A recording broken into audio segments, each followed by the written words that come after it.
Hello, hello, hello. How are you doing? Wherever you are, whether it's morning, noon, evening, whatever you're doing, I hope that by the time you engage with this video, that you are in a good place and that you are experiencing contentment, peace, and joy. Last night, I had a bit of a conversation in my Facebook group, Living and Leading Wholeheartedly, and I thought I'd share some of that conversation in this video. It went on for quite a while, so I don't want to take up your time in exactly the same way in this video. The conversation we had was around claiming our priorities. I've since had a sleep and a think on it, and I'm realizing more and more that the truth is that we actually have to reclaim our priorities more than just claiming them. Whether we realize it or don't realize it, we are actually always in a state of priority. How we understand what our priorities are is about looking at, maybe even doing a complete audit of, how we're spending our time, how we're spending our energy, how we're deploying our focus and our attention.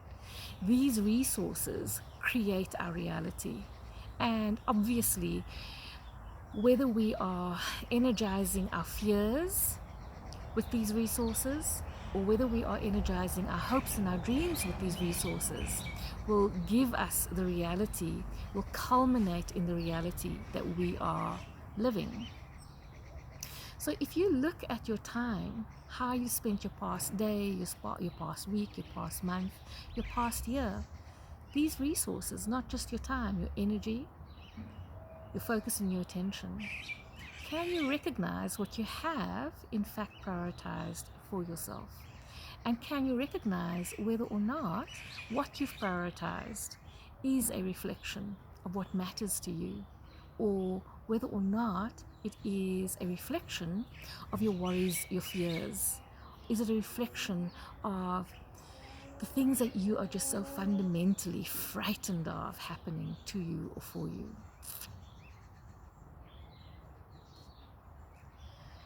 Very often when I'm in conversations with people around managing the overwhelm and managing the anxiety and the stress, we talk about, or they would initiate a conversation around boundaries. But typically, what we discover in our exploration is that they don't really have a clear sense of what their priorities are, that their priorities are just being run by them through the agendas of other people or through the feelings that might just come up inside of them that they want to just, neutralize and escape from. And essentially, when these things are happening, when they are not actively engaged in their own agenda, they are engaged in the things that are incredibly demotivating, demoralizing for them. And these are the things that ultimately take them on the path to burnout, to despair, and sometimes even to full-blown depression. Questions that I offer them very, very frequently are the three questions I want to share in this video. And what is so lovely about these three questions is that it opens up a fairly sizable conversation for them. And it opens up a conversation for, the short term and the long term. And it helps them to start to understand what it is that they have to prioritize on a daily basis. So I'm going to offer you the three questions, and before I offer you the three questions, what really, really matters, what makes a difference, is that once you know more information, once you've started to uncover what your priorities are, whether or not how you're using your resources, and helping you to make sure that they align to your dreams, to your intentions, to what matters for you. When you have this information, what becomes important is that you ritualize and prioritize the answers or the creation of the answers to these questions. What matters is that you learn and you discover and you explore and experiment with ways to make them first activities in your day rather than last activities in your day, so that you have the energy reservoirs that help you to feel like you can embrace the challenges of your day. It is so important that we become really clear on the fact that even if we have clarity about our intentions, even if we are living our highest intentions, there's always going to be challenges. There's always going to be things demanding our time and our attention. There is never going to be a time or a place in our lives when we are not being pulled, or our attention is not being pulled in directions that don't necessarily serve us for the long run. And the best way to cultivate the resilience to manage those distractions, to manage those, withdrawals of our intention, is to put the things that matter for us first, even if they are in really, really small increments of time, 5 minutes, 10 minutes, 15 minutes, half an hour, but that they are there and present in our day, so that we know that we are creating and energizing the things that matter to us. So what are the 3 questions? Question number 1 is, do you know with deep clarity what it is that you want to experience in your day-to-day life? What are the experiences that you want to create? What are the experiences you want to create in your family life? What are the experiences you want to create in your financial life? What are the experiences you want to create in your spiritual development? What are the adventures that you want to create? If you take a broad canvas, can you draw out what kind of life that it is that you want to be creating for yourself? And you know what? Very often, the experiences that we really want are frequently available to us without us having to achieve anything first. We might want to just spend more time with our family, with our loved ones. These experiences are available to us. What we actually have to do is we have to make ourselves available to the experience itself. We might want more adventure. It might be available to us.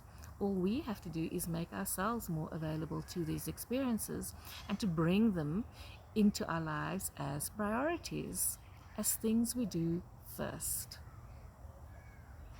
The second question I want to answer you, and this one can be a lot more challenging than the first one, but it is, who must we be in order to live those experiences? Because we can't want the experiences for a particular kind of life, and then we are not an energetic match to that quality of life, that experience of life. What are the limiting beliefs that separate you from those experiences? You would have to work through those limiting beliefs. You would have to find new beliefs that allow you to align to those experiences and to make them welcome and to make yourself available to those experiences. One of the things that is really, really important is to start distinguishing between the experiences that we want and the experiences that we think we want. Very often we look externally for what we think the experiences that we want might be.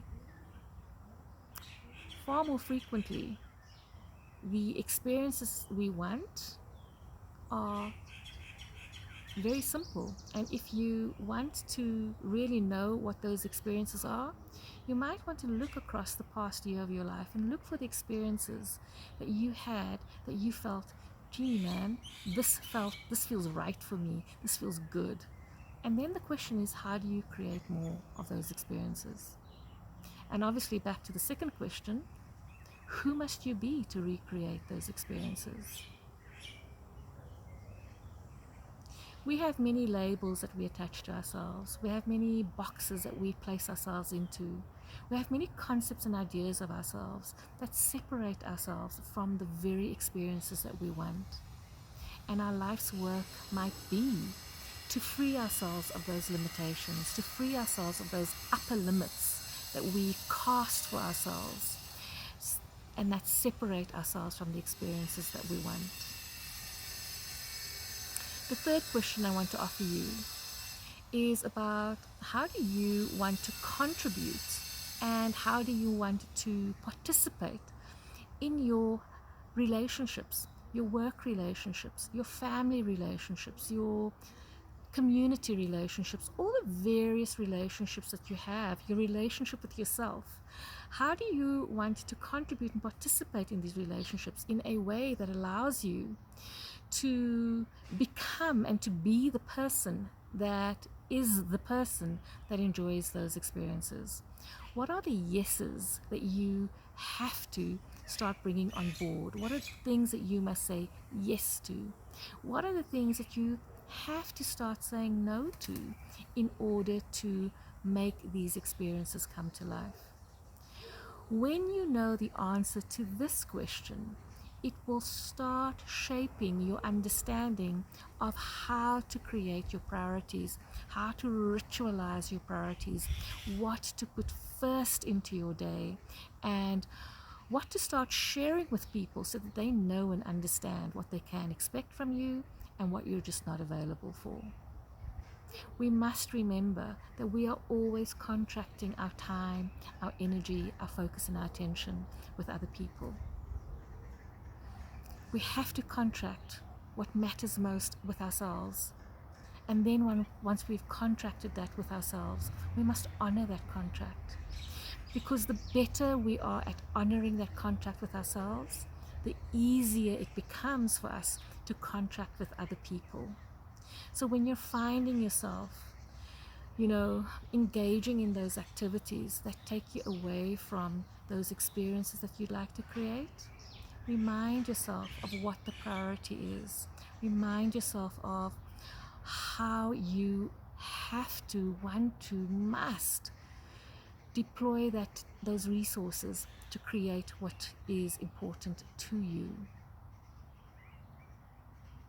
I think it is really important that we understand that the function of priorities is to help us to remain vigilant to our vision for ourselves, to that experience of life that we want to create. And by virtue of us knowing what that is, we have a better chance of making sure we fit it in first. And every single time, I might have said this earlier on, every single time we contract our priorities away to somebody else, we've got to find a way to contract back to ourselves and to claw back a way, a mechanism for making space for that priority. 5 minutes, you can do that. If you can't do 5 minutes, do 2.5. And if you can't do 2.5, do 1. And if you can't do 1, do 30 seconds. But make sure that you are making space for what is important in your day-to-day life so that you can create the experience that you want. Now is a strange concept. The only time we ever have is now. And the now that we experience now is the now that creates the now we're going to experience later on.